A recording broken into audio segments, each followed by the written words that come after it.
This is Founders Games Metaverse Rounds. Welcome to the Founders Games. The biggest growth stage challenge on the planet with $6 million award. The collective intelligence of 250 VC investors evaluated over 3,000 applications of growth stage companies. Only 60 made it to this third round. Thrilled to be here. So great to be a part of Webital. All of them are superheroes. They are saving the future of the humankind by generating social and environmental impact through their exponentially growing innovative businesses.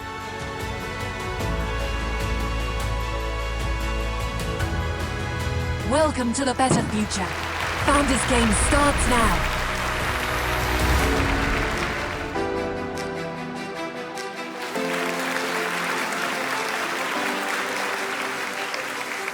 Hello and welcome to yet another week of the third round of Founders Games. Today we are going to see the best companies from the enterprise vertical compete for the right to move on to the semi-finals and then to the finals at the special ceremony during the World Economic Forum week in Davos and take their best shot at winning a share of the $6 million award. Without further ado, I would like to welcome the investors who will be evaluating today's vertical, helping us decide who will advance to the semi-final round. It's a pleasure to welcome once again the Founders Games Investor in Residence and Webital Investment Network Chairman, Dr. Plamen Russev. He brings over 30 years of experience in tech as a serial entrepreneur, community builder and investor. Please tell us more about Webital Investment Network, Dr. Russev. It is a publicly listed evergreen investment company created for one purpose only: to support and to fund the award of the Founders Games. Over 750 investors from the global Webital community are currently shareholders, and the number is growing, and we sign tickets up to 2.5 mil. Thank you, Plamen. I'm also happy to introduce Philipp Schroeder, a partner at Endeit Capital and founder at Active Venture Partners. Hi Philipp, please share more about Endeit Capital. Endeit Capital is a European scale-up investor. We mainly invest in European software companies in their growth stage. That means in the stages of late Series A funding rounds and early Series B funding rounds. We have a 300 million fund, and we write normally tickets between 7 to 15 million per round. Thank you. Moving on, please give a warm welcome to Ida, a partner at Fortino Capital. Hello Ida, can you please tell us more about Fortino Capital? Fortino is a B2B SaaS and IT services investor. We are active in Western Europe. We operate both venture capital funds and private equity growth funds. In total, we have over 700 million under management. Thank you so much, Ida. Finally, I'd like to introduce Patrick Lord, Senior Partner at Truffle Capital. Welcome, Patrick. What should our viewers know about Truffle Capital? We're a VC based in Paris, and we invest in biomedtech and in fintech. On the fintech team, we have 2 funds in operation, and fund size total is 300 million, investing tickets of 10 million plus in the fintech and insurtech sector. Thank you, Patrick, and it's a pleasure to have you all with us. Let's see the rules and get the pitches going. The jury shall evaluate the top companies in this vertical and shall select a winner against 6 equally important criteria. 1. Business model scalability, market adoption and timing. 2. Uniqueness of the idea. 3. Team capacity. 4. Funding and financing. 5. Leadership and personal qualities. And 6. Impact factor. Is the company generating social and environmental change? Each criteria brings up to 10 points, so the maximum a company can get from each jury member is 60 points. Only 5 of the semi-finalists shall reach to the final round and win a share of a $6 million award. Let the Founders Games begin. Participant number 1.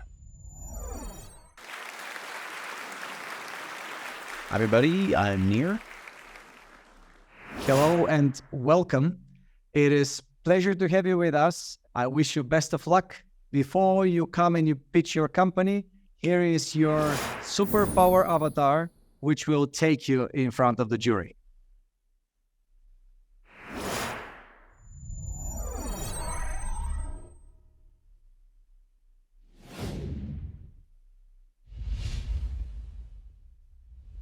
60 seconds pitch starting now. Hi everybody, I'm Nir. I'm CEO and founder of Cloudonix. We are all becoming more and more interconnected. Most consumers like using voice communications. Voice communications is rapidly becoming, actually it is, a pivotal part of any business success. Today we have multiple platforms out there, and the combination between them is increasingly complex. Cloudonix helps businesses increase customer sales and improve customer success by providing them with a simpler solution that is faster, more economic, easier to integrate, and works very well with both cloud platforms and on-premise platforms. Our sales and our ability to work with multiple platforms and multiple solutions enables us to work with different enterprises and different businesses of any size anywhere on the globe. And that is our secret sauce to making our customers happy. We are 3 founders coming from different aspects of the communications and IT industry with a strong track record of building both successful products and companies. Ready for Q&A.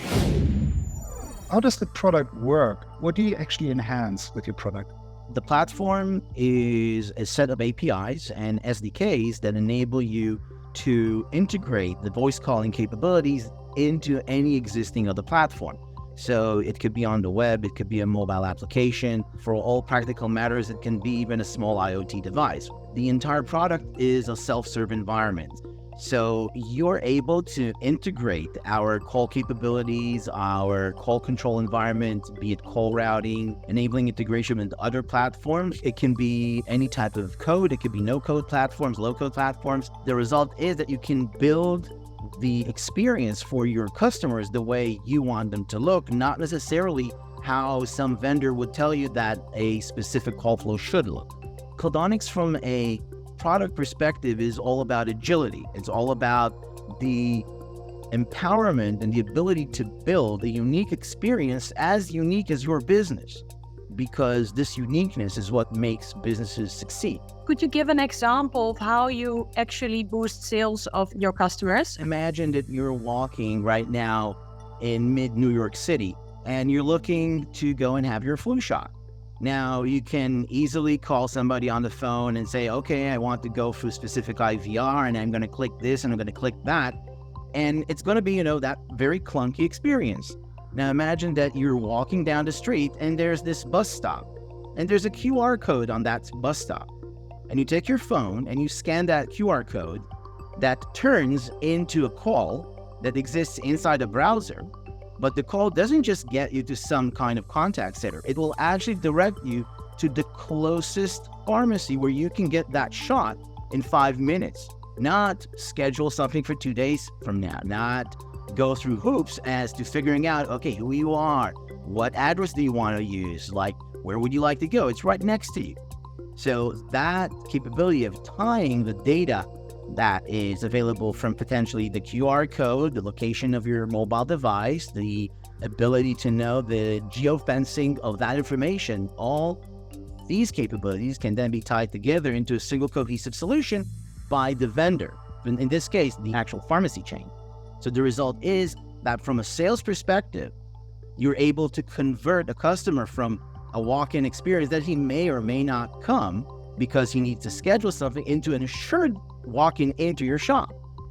The biggest capability that our customers always report back as the winner for them is the ability to come in and integrate our platform with other platforms. So we have in our customer roster companies like Nickelodeon, we have insurance companies, we have fintech companies, we have mobile apps, and we have child security companies. So it's not really a question of how do we help them sell or sell more in a specific tool, but we actually enable them to do it the way they want to do it. In terms of your current market adoption, please share some more numbers here and where you started, where you're heading. And second follow-on question on that, what's the current competitive landscape out there? The company originally started in 2015. We were a product company back then. We pivoted into a SaaS company in late 2019, had some issues during COVID. Right now, we are reaching the 1 million ARR milestone. We should be passing that one by the end of this month. The natural competitors that people normally compare us to will be companies like Twilio, Plivo, and the other CPaaSs around the world, companies like Agora. We don't see them as competitors. We actually work with some of them as partners. We actually got to the point where some of them are referring customers over to us because we complete their solutions with our capabilities. Could you tell us more about what your revenue model is? What type of customers are paying how much for what features or what SaaS products? Any customer who will join the platform will get the entire set of features. There are no feature limitations. We bill according to two different metrics. One is a subscriber metric, the number of people connected to the platform, and then a usage metric, which is not minutes based, which is the traditional way. We charge according to concurrent sessions. Lowest tickets on the platform can be as low as $250 a month. We have tickets going up to $30,000 a month. How much customization are you having to do for each new customer versus the customer maybe buying the product and then being able to customize how they wish to their needs? We see ourselves as a SaaS company, and as such, we do not go about and change the platform just like that. If a customer will come in asking for something specific and we see it as worthwhile or fitting within our roadmap, then potentially we'll move it up the chain, but we won't do just like that. I'm curious to hear more about what your growth strategy is. For us, the highest growth and the best trajectory is to use two different models. One is inside sales, specifically for the large enterprises, what we call the high tickets. For the lower tickets, we have a partner network, and they actually build solutions on top of our platform, and then they resell it to their customers. So it's kind of like an ISV model that enables them to grow with us, and we grow with them. And then in terms of uses of funds, will that primarily go into sales teams, or what is your plan? Our plan right now is to increase our sales. Up till now, we are a very small team. It's time to grow that. It's time to move to the next phase. The product is working, the customers love it, and it's just, taking it to the next step. And do you own the IP and the software? Is it developed in-house? We do have some open source products like any other company in the world, but all of the IP is ours. It was developed in-house. I see you have a strong technical/management team. We now need to see if you will manage to run the sales. Do you see already the next hire as part of your team who will help you grow? We have several people we talk to. We're still looking for the right person. The problem with our market is that you need to understand, on one hand, SaaS services, which is one thing to grow, but also the market in that specific segment of how these customers need to work. The moment of truth. Direct feedback from the jury. I couldn't fully follow exactly sometimes what the product is offering, because it looks like in Germany we call it the eierlegende Wollmilchsau. So it's something that is offering everything, right? And it can be sometimes quite difficult to sell something if it's not specific enough. So I don't know whether it would be useful to focus maybe more specifically on a certain aspect of the whole value chain of the area that you're attacking. In general, I think it's a super interesting market. We're actually looking at companies in a similar space, so there's quite some potential. I love the fact that it's in the data space, or at least companies are provided with additional data to increase their sales. We didn't really have time to touch upon the go-to-market per country. I'd be curious to learn more about how to actually sell the product in different countries and whether you need a local sales team. So that would be a point of attention for me. A platform that integrates with multiple other platforms is a very interesting approach and gives you scalability if you're selling it under a SaaS model. But I'd echo again the point of Philipp around the product and being really clear what that is. As an investor, from the very beginning of the pitch, we're trying to kind of see how you fit and compare into the ecosystem versus the competitors. A bit more clarity on the product for me would be helpful. Obviously, you've been going through your own entrepreneurial journey so far, but at the same time, not in the pace and speed that it could have been. I think the key word here is focus.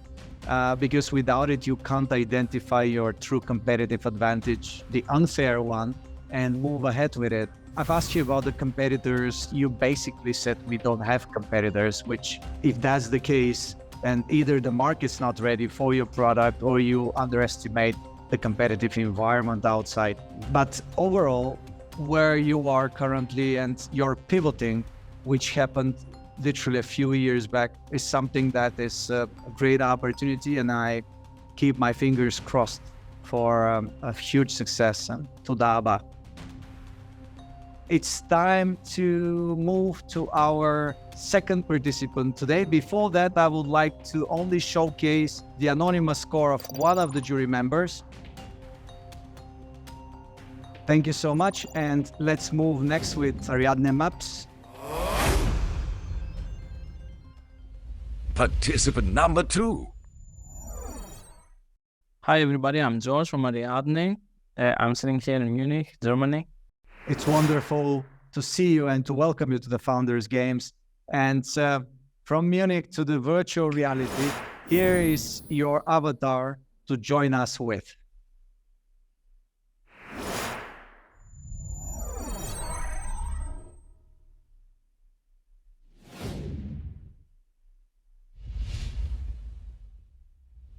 "60 seconds pitch starting now."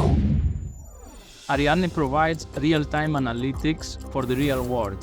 In the past, retailers were following their visitors and they were drawing by pen and pencil. We are digitalizing this, 100% automated, and it is very accurate. Why we do that? Because what cannot be measured cannot be managed. We can provide the flow of every visitor inside a place, inside a store. Then we leverage this information. We can find how many people, how long do they spend in the store, how they move between products. And we can bring this data next to the sales. So we can produce an entire funnel for each product inside your store. We leverage this further and we can create a graph of how your store should be structured in order to increase your sales impact.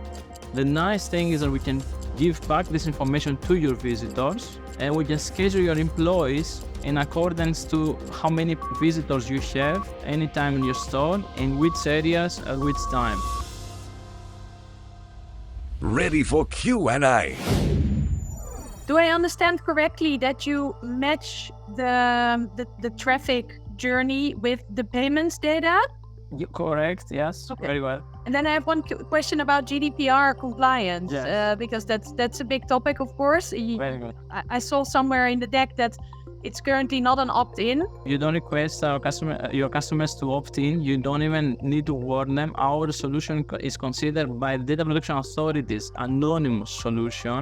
So everything that we provide is statistical information. We do not have a unique identifier. So we provide an identifier we generate from our side, and the identifier is not about the customer, it's about the signals emitted by their phones. You may have 25 customers at the same time in the store, and they all may have the same identifier. Could you tell us about what needs to be installed in the location in order to do this detection, and how you manage the logistics of that? We have several customers that we need to install anything. Our solution can be installed in existing access points. So we practically cannibalize the access point. We turn it into a sensor that can send signals emitted in 2.4 gigahertz or 5 gigahertz frequencies. We also provide IoT devices that can sense those signals much better, and they can estimate the distance much better. Regarding the logistics, for several countries, for example in Malaysia or in Saudi Arabia, where we cannot easily export or import from their side, we buy off-the-shelf hardware from local hardware stores. Of course, we have several customers that we have cheap devices, but this makes our installation much easier, not harder. Can you share maybe your numbers on net revenue retention and average contract value? The average contract value is 40,000 euro. We have more than 200% retention. We have never lost customers, and all of our contracts, they are renewed. We usually also upsell to the existing customers. Well, impressive. Let's talk about your competitors. I think of Sovis. So we are not really competitors with Sovis. Most competitors, we can present them into two axes. So based on the coverage they have, or based on the bi-directionality. For example, with Sovis, you can track a customer in a great resolution, but if you want to communicate with them, there is no way. For us, there is an opt-in functionality. So if somebody accepts terms and conditions and connects to our devices, we can also communicate with them back. So for example, we can send you a discount voucher wherever you are. We are the only solution which is fully bi-directional, and it provides 100% coverage. How do I opt in? There's ways to opt in, and now we follow the GDPR, so you need to accept terms and conditions. We can uniquely track you. And there is the traditional way by connecting on the Wi-Fi. You can scan QR codes, and we can make your phone to be visible by our devices, and you have a unique identifier. The third way is that you tap your phone into a surface, and you can also be individually visible by our devices. How many people actually react to this potential bi-directional communication? Yes, we have a customer, for example, that has about 30,000 visitors per month. So almost 10,000 of them opt in every month. Wow. So it's 30% of them. 200 times more people opt in to our services rather than downloading the application. So you go in a shopping center, it is 200 times more likely that you will opt into our services than you download the application of the shopping center. Wow. That really sounds exciting. Can you elaborate on the current team and the ideal future team? We are trying to grow our team. Both founders, we are PhDs of the Technical University of Munich. The CTO, Nikos, before was with Amazon, and before that she was with Siemens. Our Chief Commercial Officer, she was before with 25 years with Procter & Gamble, and before that she was with Microsoft on organizing sales teams. And our Vice President of our American office, she was before with Verizon, IBM, and SAP, organizing sales teams as well. So for USA, we are now trying to find someone to organize our operations. What are the most interesting use cases? Because you're doing things with airports and commercial centers and so on and so forth. So in terms of your priority for growing now, where are you focusing? The use case where we have identified most value is with retailers. We have sales cycle that it is a week or 2 weeks in retail. Shopping centers is another, because shopping centers, they are managing a lot of marketing budget. Airports, it is very long sales cycle, so a year or more. We are touching with so many airports, but not so many we have yet generated revenue from. And then smart cities, I bet that we are unique in smart cities. There is no competing solution with smart cities. Maybe just to elaborate on the ESG factor, how do you tackle the SDGs?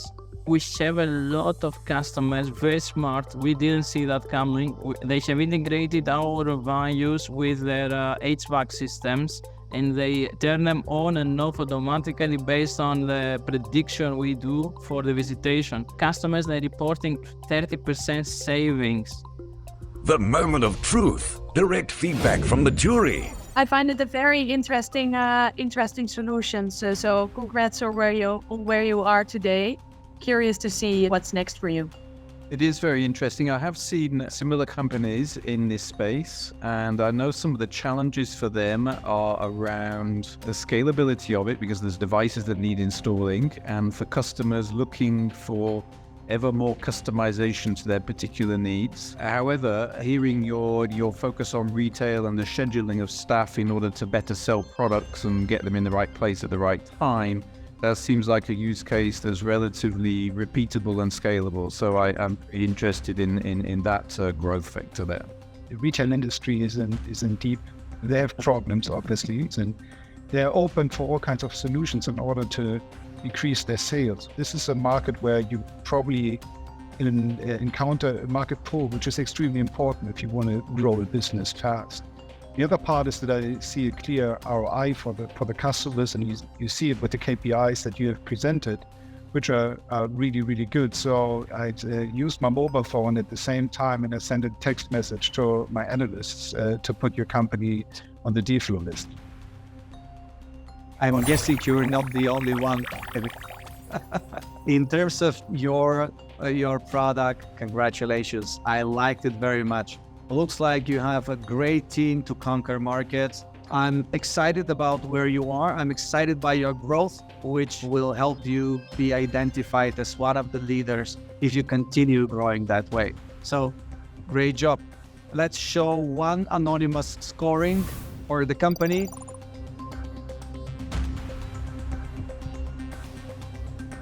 Take care and stay with us until the end of this episode. Participant number 3.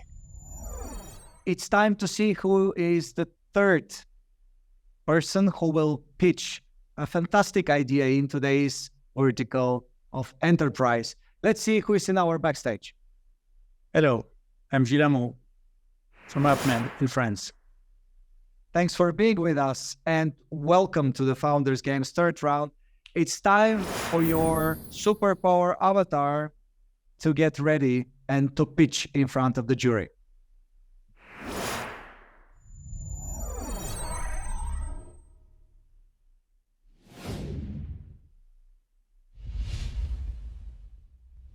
"60 seconds pitch starting now." Hello, I'm Gilles, CEO and co-founder of UPMEM. UPMEM has developed a groundbreaking semiconductor-based processing and memory solution for servers, which provide by far the best performing compute solution for big data and AI applications. UPMEM provides a unique solution for the unmet need for efficient data movement in the compute node. BIM makes application runs 20 times faster, 10 times more energy efficient, and 10 times cheaper on servers.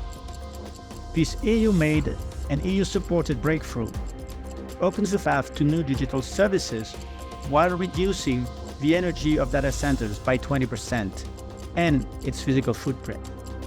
UPMEM's strong team is now moving from successful POC to deployments with top-tier cloud customers on analytics and genomics application.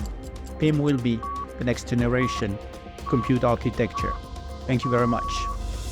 Ready for Q&A.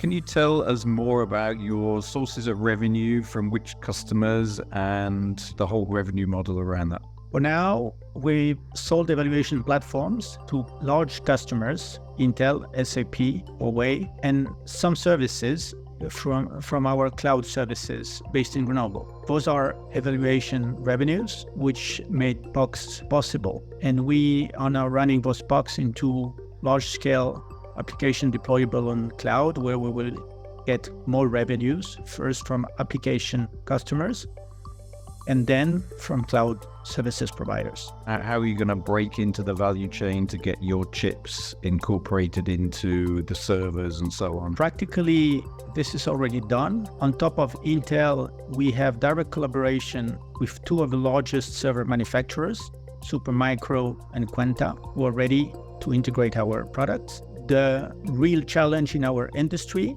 is to have them both eventually by the cloud service provider, AWS, Google Cloud, Alibaba Cloud, or Huawei.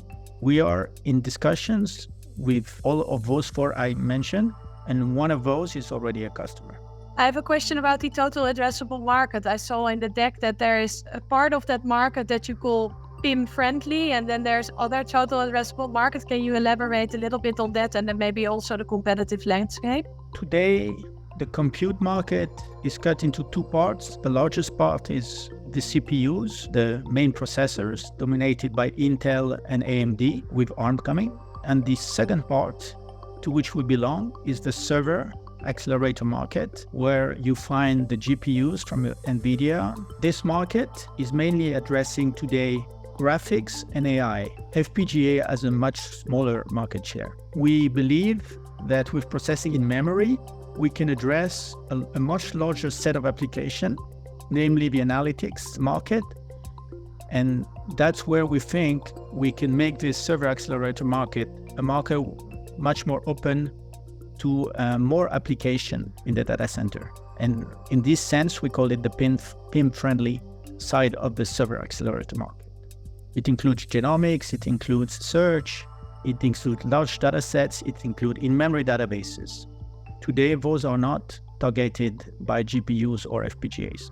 They are only addressable through general purpose processors, which are called CPUs. I feel like a little bit probably like my kid, which is 80 years old, and I try to explain what venture capital is, and it looks at me like with big eyes and probably not understanding anything. So I have to admit, I don't understand much from the market, or probably nothing, but it sounds like incredible that with the little funding that you received so far, you're able to develop something that is 20 times faster or 10 times more energy efficient. Do you have any possibility to explain to me in simple words how this is possible? Over the years, this industry has literally divided in two kinds of chips that you can find in a server, those two segments weighing about $100 billion each. One are called the ASIC chips, the one famously built by TSMC in Taiwan and a few other more foundries, and the other are the memory chips built by some Korean, US or Taiwanese company. Those two industries have lived separate, only dealing with standardization in between them. We were bold enough to propose a solution that bridges those two industries, which means bringing in the ASIC design methodology into the memory, while the memory industry is only obsessed by the cost of its memory cells and memory bits, and they do everything custom design just to keep those costs as low as possible. We do bring the compromise of how you design ASICs, but with all the power of the design tools that comes with the ASIC industry. And this is a premiere. This is the first reason. Maybe the second reason is because our memory chips, their IP, in as much as the semiconductor foundry does provide them, are less expensive than the one that are, for example, provided on TSMC-made ASICs. That is the reason why such an innovation dealing with such an important problem, which is data movement, which is really the 80% of the consumption in the compute node. This is why it was not addressed, and this is why we address it. Do you produce the chips or you outsource them? And how does it work in the current situation of scarcity of chips on the market? We are a fabless semiconductor company, which means we design the chip, we design the software, but we commission the production and test of the chips. They are made in a Taiwan memory semiconductor foundry, which is very happy that we provide such added value to the memory industry, and which does offer to access their IP at almost no cost, because they expect that they will get return on investment on the chip they will produce for us. Is there a patent that protects your IPs? Absolutely. We have over 10 patents, and I was going to add that our semiconductor foundry has put $1 million investment into UPMEM, showing this dedication. How dependent are you from one specific supplier? Because we use those ASIC design methodology, and because we decided from the beginning, we can in a few months port our technology to other memory companies. I'm curious about the sales cycles and who is your point of contact within those companies?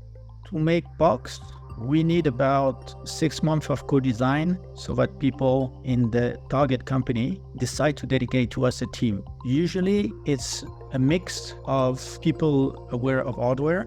In the case of Intel, for example, it was the innovation office of Data Platform Group, which is trying to build vertical solution around Intel CPU. So it's a mix of system and software people which lead projects. Then now we are entering with some of those customers in the second phase, which is to build the full PIM application, because we're talking about data center application, which are somewhat sophisticated. And we need another 9 to 10 months to develop the full PIM application. That is about the length of our sales cycle. I'm guessing that ultimately that anyone will be able to develop applications for your chips, or do they have to license your software in order to do that? It's absolutely targeted to be an open source software development kit. One very big difference with our products as compared to other server accelerator is its programmability. It can be plainly programmed in C, which is a very big differentiator. You're saving 20% energy. Do you add anything to that? Do you have something more to add? We had some square centimeters worth of silicon in each server, but we replace 12 to 15 server by one server. So you can imagine the balance. I will translate it into costs, investment costs. And of course, what energy saving in TCO, but it's like replacing more than $100,000 worth with $1,000 worth of DRAM silicon. It's really marginal addition to get all those benefits.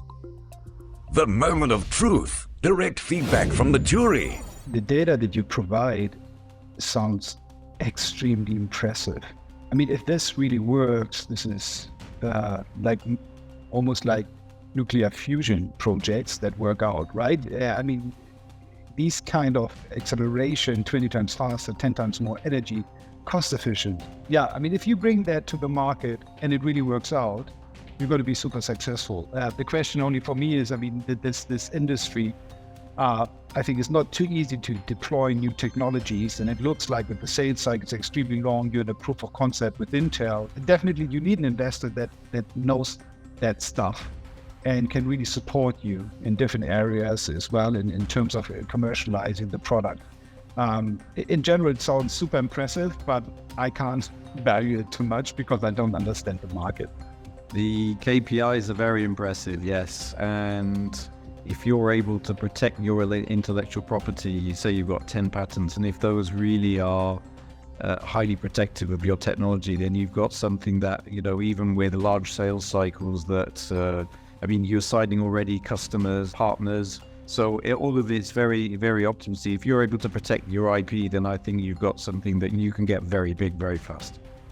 The metrics are very impressive. Go to market indeed, and keep on filling that funnel. The top of the funnel is very important. So I agree that it would be good for you to think about what capabilities you would really need in an investor that can help you accelerate going forward. I'm really, really impressed by where you are currently, and obviously you have a bold plans. I keep my fingers crossed for those plans to come true, because this means really enormous impact, particularly on the SDG factor, not to mention the rest of the value you are bringing to the ecosystem. So that's really amazing. Very proud to have something like this developed in Europe. With that, I would like to put a stop here and to give an anonymous scoring from one of the jury members, so that our viewers can get a perception of where the scores are. Thank you so much. Today is a very special day, dear viewers, because we'll be making a shift. In just a few moments, for the first time ever, you'll see our talented founders face to face on stage, without their superhuman avatars. Let's invite them here in their brand new look. Now it's time to reveal the final average scorings. Let's start with Cloudonix and Nia, who gets an average score of 36 points out of 60. Great job, Nia. Georgios from Ariadne Maps has the impressive score of 44 points. Very well, Georgios, and congratulations.